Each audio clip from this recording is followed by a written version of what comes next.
સ્વાયત્ત સંસ્થાઓની ચૂંટણીના માહોલ વચ્ચે મુમતાઝ પટેલે પાર્ટીની આંતરિક સ્થિતિ અંગે મહત્વપૂર્ણ નિવેદન આપ્યું છે। સોશિયલ મીડિયા પ્લેટફોર્મ એક્સ પર કરવામાં આવેલી પોસ્ટમાં તેમણે ભરૂચ કોંગ્રેસમાં એકતા ન હોવાનો દાવો કર્યો છે। સ્વાયત્ત સંસ્થાઓની ચૂંટણીના માહોલ વચ્ચે મુમતાઝ પટેલે પાર્ટીની આંતરિક સ્થિતિ અંગે મહત્વપૂર્ણ નિવેદન આપ્યું।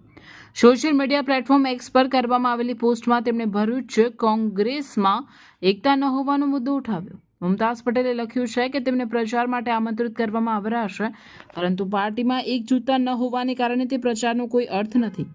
તેમણે સ્પષ્ટ શબ્દોમાં જણાવ્યું કે જો ચૂંટણી જીતવી હોય તો સૌપ્રથમ પાર્ટીને મજબૂત અને એકજૂથ બનાવવી જરૂરી છે। તેમના આ નિવેદનથી સ્થાનિક કોંગ્રેસમાં આંતરિક મતભેદ હોવાના સંકેત મળી રહ્યા છે। ચૂંટણી પહેલા આવી ટિપ્પણીઓ પાર્ટીના સંગઠન પર પ્રશ્નો ઊભા કરે છે। રાજકીય વિશ્લેષકોના મતે આ પ્રકારના નિવેદનો ચૂંટણી પર અસર કરી શકે છે, કારણ કે આંતરિક વિખવાદ મતદારોમાં નકારાત્મક સંદેશ પહોંચાડી શકે છે। હાલ આ મુદ્દે અન્ય સ્થાનિક કોંગ્રેસ નેતાઓ તરફથી કોઈ સત્તાવાર પ્રતિક્રિયા સામે આવી નથી। સલીમભાઈ, ભરૂચ જિલ્લામાં કોંગ્રેસના આગેવાનો છે, હોદ્દેદાર છે, એ ધુરંધર પ્રચારકો તો છે જ, પણ પછી મુમતાઝ પટેલ પાસે કેમ આશા રાખી હતી કે પ્રચાર કરવા આવે? મુમતાઝબેન સાથે મારે ઇલેક્શન પહેલા વાત થઈ હતી, પ્રચાર કરવા માટે આવવાના હતા ને જરૂર પડે તો આવશે। માન્ય અહેમદ પટેલ સાહેબ જ્યારે હતા એ ઇલેક્શનની પ્રક્રિયા પૂરી થાય, મતદાન વોટર્સ આ મતદાનના જે ઉમેદવારોની પ્રક્રિયા પૂરી થાય ત્યાં પછી પૂરા ગુજરાતમાં એ સમય આપતા હતા। તો મુમતાઝબેન પણ ભરૂચ જિલ્લાના બેટી છે, ભરૂચ જિલ્લાની એ છે, અહેમદ પટેલની દીકરી છે, એ પોતે પણ પ્રચાર કરવા ખુદ જ આવવાના છે।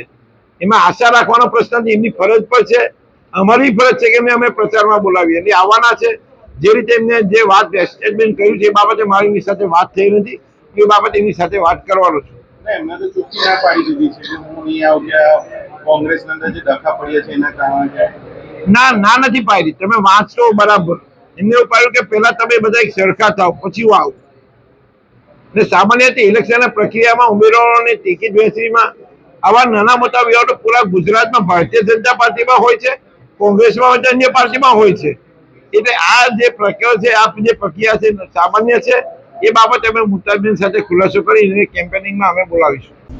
भारत से सिर्फ 15 मिनट दूर एक ऐसा डाइनिंग रेस्टोरेंट जहां पर आप मैंगो ट्रीज के नीचे बैठकर अपने फ्रेंड्स और फैमिली के साथ एक रिलैक्स डिनर एंजॉय कर सकते हो।